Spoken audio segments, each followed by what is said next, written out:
What's up guys, Joey here, Fugatech, and we're doing another camera showdown. Last time the iPhone 11 gave the Samsung Galaxy S10, or should I say S10e, a run for its money. But now can it do the same against the OnePlus 7T? Let's check it out.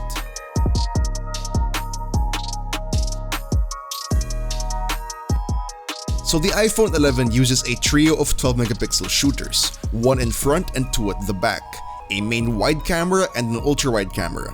The OnePlus 7T has three rear cameras, a 48 megapixel main, 16 megapixel ultra-wide, and 12 megapixel telephoto. Up front is a 16 megapixel selfie shooter.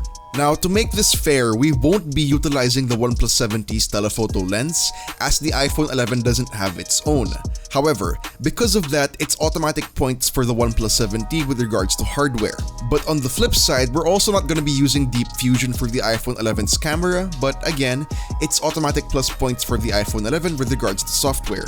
And like usual, this is going to be a comparison purely based on raw, unedited camera quality, using the standard or automatic mode. And yeah, no gimmicky features like an emoji or, God, I hate saying it, slow fees. Alright, well, let's get into the samples. Between these two shots, they're both pretty much showing the same things, good dynamic range and sharp details, though it's apparent when looking at the darker areas that the OnePlus 7T likes to up the contrast a tad bit more. Checking out this same shot in ultra-wide, it seems like the iPhone 11 has a wider field of view, though I will say they don't have the fisheye distortion figured out perfectly quite yet, which we can see very slightly on the roof on the left side. Now let's take a look at how these phones handle color. Now in real life, the covers of my Song of Ice and Fire books have kind of faded over the years, so taking a look at these photos, it's clear that both phones up the saturation. When we zoom into the first four books, it's apparent that the OnePlus favors cooler tones, while the iPhone favors warmer tones. For the OnePlus 7T, A Game of Thrones and A Storm of Swords are more vibrant, while on the iPhone side, A Feast for Crows looks distinctly more red. But overall, I will say that I'm liking the iPhone 11 shot more, because while it does increase the saturation, it's more true to life and natural looking. In this shot, we have some stuff from my desk because we're checking out how well they capture small details. Strictly speaking, for this shot, overall the iPhone 11 gets an image that's more pleasing to the eye, however it does have a slightly softer quality to it. When we zoom way into the Novation logo, we see the OnePlus 7T shine. The text is more crisp around the edges, we see individual specks of dust, while on the iPhone 11 shot, they just blend into the noise and grain. But we get a different result in these two shots. Now where the iPhone 11 lacks for in raw detail capture, it makes up for in image stabilization when taking photos. So these two shots were taken handheld. When we zoom way into Central America on this map, look how hazy the words Guatemala, El Salvador, Nicaragua, and Costa Rica are on the OnePlus 7T. While on the iPhone, they're not crisp but focus is clearly locked. Alright, now let's talk HDR. And well, it seems the two phones have different priorities here. The OnePlus 7T wants to make sure that the background is exposed as properly as possible, while the iPhone 11 is making sure that the subject's exposure is spot on. But I guess in terms of overall dynamic range, the OnePlus 7T takes it here because it is a software level thing. And this is apparent when we move to the same shot, but this time using the ultra-wide lenses. For the OnePlus 7T, both the duck and the background are properly exposed for the most part, and granted, this was a bright sky, but looking at the upper right of the iPhone 11 shot, the highlights are clipped, and only half the sky is blue. Now let's move on to portrait mode, which is where the iPhone 11 and just iPhones in general really shine. And it's not because they have the best algorithm for separating the subject from the background, but because of how well Apple's color science works with people. The skin tones here are just more natural, more lifelike, and just more pleasant to look at overall. But about that algorithm, check out these shots. I'm cleanly separated from the background for both shots, but the OnePlus 7T seems to just apply an overall blur to the background.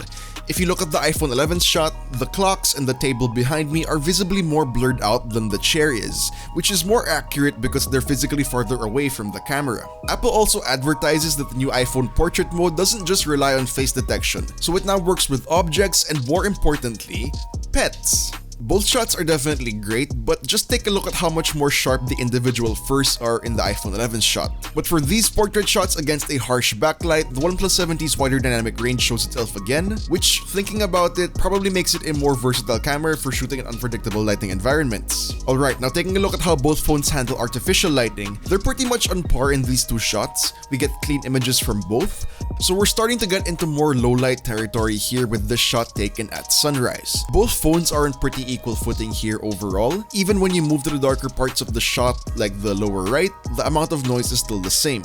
These shots are with night mode turned off. I'm already liking how much brighter the OnePlus 70's shot is without having blown out the highlights. Now with night mode on, the OnePlus 70 wins it for me here, because we get that nice cityscape HDR effect with how the trees at the bottom and the sides of the buildings are illuminated a little bit more. Still, the iPhone 11 shot isn't looking bad though. In this next set, again night mode is off. Dynamic range is still a little wider for the OnePlus 70. We can see a nice halo from the street lamp and the tiger sugar sign, and on the upper left we see the glow from the city lights. We see that because it's almost dark blue and not almost black like it is on the iPhone 11 shot.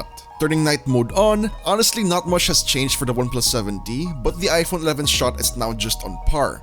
So what this tells me is that the OnePlus 70's standard photo mode is already good on its own for low light, and you probably only have to use nightscape mode for really dark situations. Now these shots were taken with both phones' respective ultra-wide cameras, and they're looking pretty dark, so let's turn on night mode.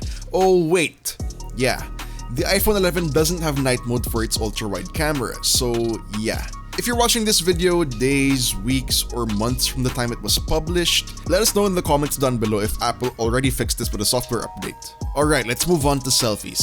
So just like the rear cameras, again the 70 favors cooler tones, while the iPhone 11 favors warmer tones. As evidenced by my skin tone here, it's on the lighter side for the former and more natural looking for the latter. Also, all the small details on my face are captured with the iPhone 11, but not as much with the 70, which is strange because beauty mode was turned off. For portrait selfies, we can pretty much observe the same things happening in these two shots. Nicer, more natural colors from the iPhone 11 with details preserved much better. As for subject background separation, it's decent for both phones, but it's the same as the example from the rear cameras. The bokeh effect of the iPhone 11 takes distance into account, resulting in a more accurate look. When we move to less than favorable lighting conditions, things change. The details on the iPhone 11 shot get a little bit muddier, though still keeping a nice skin tone, while the 70 still remains kinda sharp.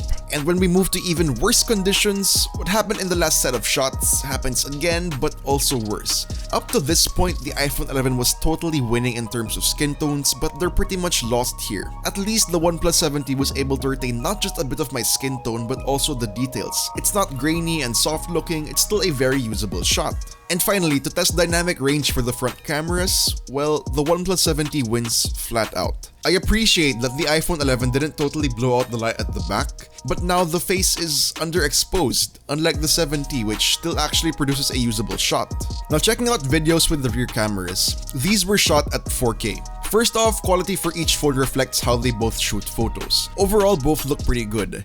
It's the stabilization where I see a huge difference. On its own, the iPhone 11 shot is way more steady than the 70's, and we have the added advantage of switching between main and ultra-wide lenses while recording. Though the OnePlus 70 has a super stable mode, which I must say is really nice, almost like using a gimbal. However, it only shoots at 1080p and uses the ultra-wide camera, so it's likely heavily cropped at this point, evidenced by the noise despite this shot being in bright daylight. For video selfies, the iPhone 11 can record up to 4K, while the OnePlus 70 is stuck at 1080p. Quality is almost indiscernible between the two in these shots, but again, I'm liking the colors that come out of the iPhone 11, and I also must say that it's a lot better for shooting selfies because the front camera has a wider field of view. Alright, so after all that, let's wrap this up. I'll begin by saying that both these phones have amazing cameras and you won't go wrong getting either of them. Granted, each has their own inherent advantage. The OnePlus 70 has a telephoto lens that the iPhone 11 doesn't, and the iPhone 11 has advantages in software, with better color science, better image stabilization, and deep fusion. For taking photos of yourself, your friends, your family, pets, the iPhone 11 is probably the better choice, with its nicer reproduction of colors and skin tones and and its portrait mode that doesn't just rely on face detection, but for things like landscapes, cityscapes, and low-light shooting, the OnePlus 7T wins it out because of its wider dynamic range, additional telephoto lens, and extra detail from the 48-megapixel sensor. For videos, I mean, as a content creator and filmmaker, it's obviously gonna be the iPhone 11 for me. 4K at 24 FPS natively is a big deal. Plus, we get the natural colors and inherently good stabilization without the need for super stable mode. So in the end, it's basically up to your needs which phone's cameras will serve you better. Now that we laid down the differences for you, it should be clear now to you which one to choose. But if you do choose the iPhone 11, be sure to give it the protection it needs so you can get your photos with no worries, like with one of these cases from Rinky. Alright, so that wraps up this camera comparison. Now, which one do you guys prefer strictly based on camera quality? The iPhone 11 or the OnePlus 7T?